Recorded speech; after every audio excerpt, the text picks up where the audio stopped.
রামগতি উপজেলা ৮ নং বড়খিরি ইউনিয়ন বিএনপির সাবেক সাধারণ সম্পাদক জনাব আবুল খায়ের।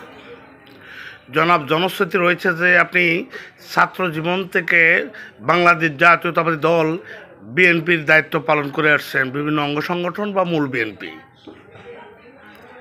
আপনার কাছে জানতে চাচ্ছি, আপনি বাংলাদেশে এতগুলো নির্বন্ধিত রাজনৈতিক দল থাকা প্রেক্ষাপটও কেন বিএনপি করছেন, একটু সংক্ষিপ্ত বলবেন কি? জি, আসসালামু আলাইকুম ভাই। বিএনপি আমাদের, আমি 1982 সাল থেকে আমি বিএনপির সাথে জড়িত। আমি ছাত্রদল করি নাই, যুবদল থেকে আমার এই দলে অংশগ্রহণ। ওর পর থেকে আমি এই পর্যন্ত অদ্যাবধি যে আমি বিএনপির সাথে জড়িত আছি। সাবেক বিএনপির সাধারণ সদস্য সচিব, বর্তমানে আমাদের কমিটি এখনও পুনর্বহাল হয় না, এখন এই অবস্থায় আমরা আছি। ধন্যবাদ জনাব আবুল খায়ের। জনাব,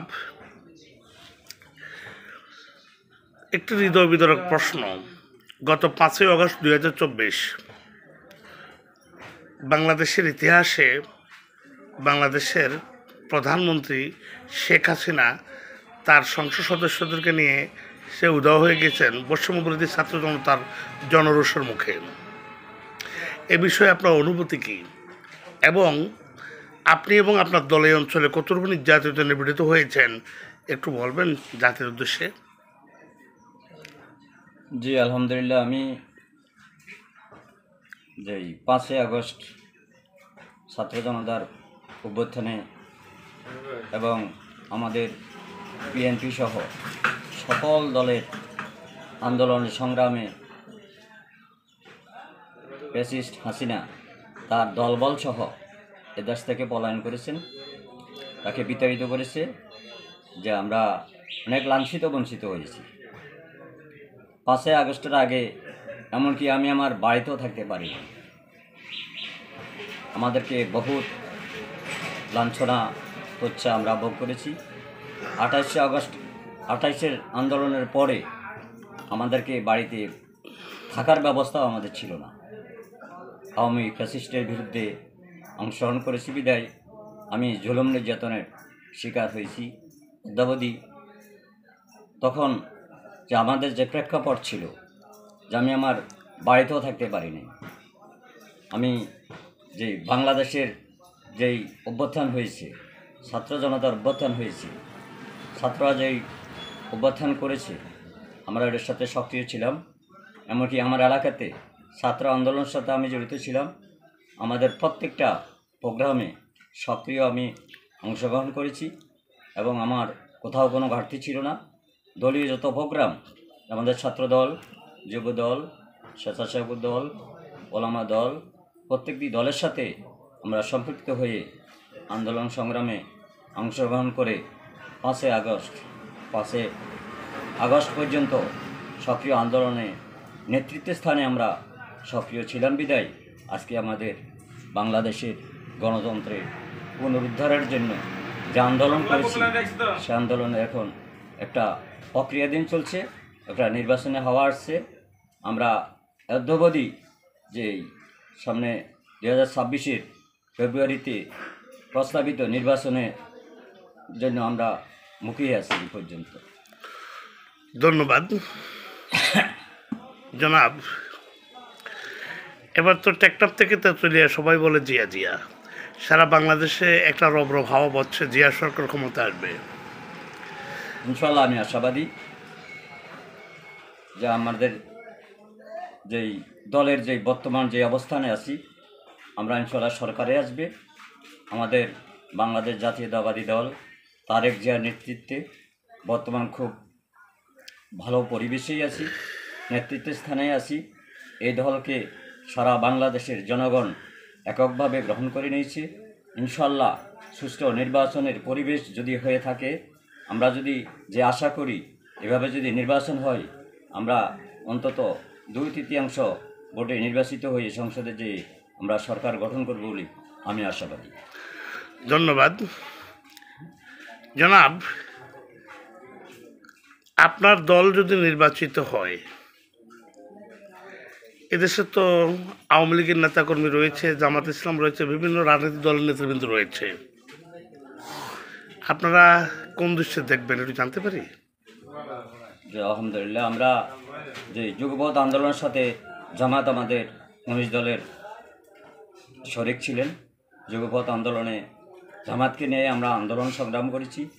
পরবর্তী বাম কিছু দলও আমাদের সাথে যুগপৎ আন্দোলনে একসাথ হয়েছি।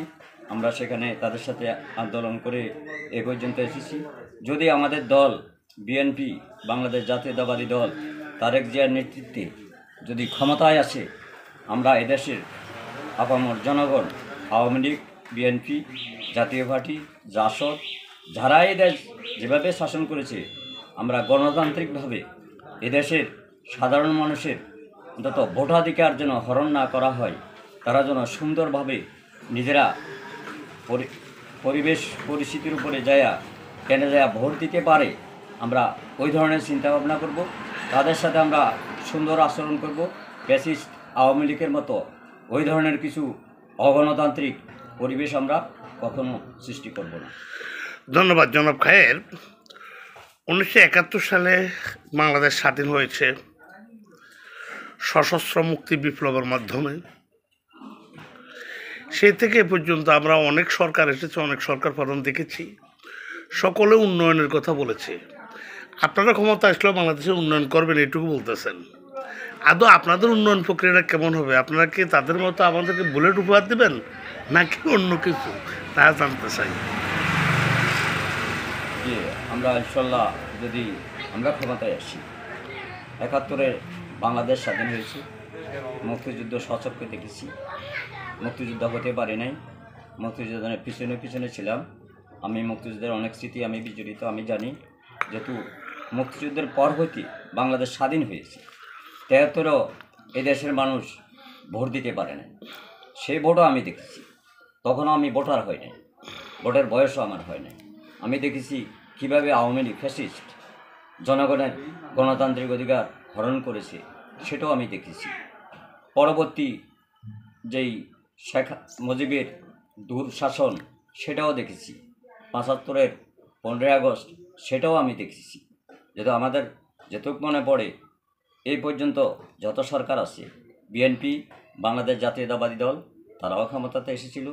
যারা মরহুম প্রেসিডেন্ট জিয়াউর রহমান সাহেব 1975 সালে বিপ্লবের পরে উনি ক্ষমতায় অধিগ্রহণ করেছেন, উনি মার্শাল জারি করেছেন, উনি প্রেসিডেন্ট হয়েছেন। ওনার আমলে 79-তে সংসদ নির্বাচন হয়েছে, সেখানে উনি এদেশের গণতান্ত্রিক পরিবেশ ফিরিয়ে দিয়েছেন। উনি পরবর্তী প্রেসিডেন্ট হয়েছেন। ওনার পরে 1982 সালে যেই এরশাদ বিএনপির ক্ষমতা কক্ষিগত করে উনি এই দেশের গণতন্ত্র হরণ করেছেন। তারপরে 1982 সাল থেকে আমরা দলের হাল ধরেছি। 11 নম্বর বড়াকি ইউনিয়ন ছিল তখন, এখন বর্তমান 8 নম্বর। আমি ওই দলের হাল ধরেছি। আমি বিএনপির প্রত্যেকটা কাজে অংশগ্রহণ করেছি। আমার হাতে বিএনপি তখন পুনর্গঠিত হয়েছে। তারপর অদ্যাবধি এই পর্যন্ত বিএনপির শাসন আমল যদি আপনারা দেখেন, বর্তমান ফ্যাসিস্ট হাসিনার আমল যদি আপনারা দেখেন, সেটা আপনারা নির্ণয় করতে পারবেন কোন সময় কখন এদেশে গণতন্ত্র পরিবেশ ছিল। সেটা এদেশের আপামর জনগণ তারাই দেখেছে। সেই প্রশ্ন উত্তর আমি নিজেই আর নাইবা দিলাম। ধন্যবাদ জনাব খায়ের। জনশ্রুতি রয়েছে যে আপনি আগামী ইউনিয়ন পরিষদ নির্বাচনে চেয়ারম্যান পদপ্রার্থী। এ বিষয়ে আপনার মন্তব্য কি একটু বলবেন? এই বিষয়ে আমার সরাসরি তেমন কোনো মন্তব্য আমি বলবো না। যখন আমাদের প্রথম ধাপ হলো জাতীয় নির্বাচন, বাংলাদেশ জাতীয়তাবাদী দল, বিএনপি তথা লক্ষ্মীপুর 4 আসনে আমাদের আলহাজ আসাদুদ্দিন নিজাম সাহেব, উনি যদি এদেশে নির্বাচন করে ধানের শীষ প্রতীক পেয়ে নির্বাচিত হতে পেরে পরবর্তীতে আমাদের স্থানীয় সরকারের চিন্তাভাবনা আসবে, তখন আমরা দেখব যে আমাদের দল যদি ক্ষমতায় আসে, নির্বাচনের পরিবেশ যখন ইনশাল্লাহ ফিরে আসবে, তখন আর দলীয় নির্বাচন হবে না, স্বাধীনতা হরণ করা হবে না, সবার গণতান্ত্রিক অধিকার থাকবে, যার ইচ্ছা মতো ভোট করার অধিকার আছে করবে। আমার অভিপ্রায় আছে, তার মানে এটা না যে আগে তো আমাদের জাতীয় সংসদ। ধন্যবাদ দর্শক। আমি সংক্ষিপ্ত আলোচনা করলাম লক্ষ্মীপুর ডিস্ট্রিক্টের রামগতি উপজেলার ৮ নং বড়খেরি ইউনিয়ন বিএনপির সাবেক সাধারণ সম্পাদক জনাব উল খায়ের সাথে। জনাব খায়ের জাতীয়তাবাদী চেতনায় বিশ্বাসী। তিনি ছাত্র জীবন থেকে জাতীয়তাবাদী অঙ্গ সংগঠনের বিভিন্ন দায়িত্ব পালন করে আসছেন। তিনি শহীদ প্রেসিডেন্ট জিয়াউর রহমান, বহুদলীয় গণতন্ত্র প্রবক্তা, অংশীদারিত্ব গণতন্ত্র প্রতিষ্ঠাতা, মানুষের কথা বলার অধিকার দিয়েছেন এবং সাংবিধানে বিসমিল্লাহির রহমানির রহিম, সাংবিধানে কালেমা তাইয়্যিবা লিখেছেন। তাই ইসলামী অনুপ্রেরণায় উদ্বুদ্ধ হয়ে তিনি বিএনপি করেন বলে আমাদেরকে জানান। জনাব খায়ের চেয়ারম্যান পদে প্রার্থী হবেন বলে যে জনশ্রুতি রয়েছে তা সম্পূর্ণ তিনি তার দল বিএনপির উপরে ছেড়ে দিয়েছেন এবং জনগণের উপর ছেড়ে দিয়েছেন। বিএনপি এবং বিএনপির নেতা ABM আশরাফ উদ্দিন নিজাম জননন্দিত নেতা, তিনি যে সিদ্ধান্ত নেবেন ওই সিদ্ধান্তই জনাব খায়ের মাথা পেতে নেবেন বলে তিনি আমাদেরকে অবগত করেন। আমার আশা ও বিশ্বাস সারা বাংলাদেশে সকল জাতীয়তাবাদী চেতনার নেতৃবৃন্দ যদি জনাব খায়েরের মতো দলের প্রতি শ্রদ্ধাশীল হতেন, প্রেসিডেন্ট জিয়াউর রহমান যে কথা বলেছিলেন, দলের চেয়ে দেশ বড়, ব্যক্তির চেয়ে দল বড়, তিনি দলের প্রতি যে শ্রদ্ধা রেখেছেন, যদি এমনই হতেন তাহলে শেখ হাসিনার মতো স্বৈরশাসক বাংলার বুকে মাথা উঁচু করে দাঁড়াতে পারত না। আমি মোহাম্মদ দেলোয়ার হোসেন কামাল, মানব সমাজ টিভি, ৮ নং বড়খেরি ইউনিয়ন, রামগতি, লক্ষ্মীপুর।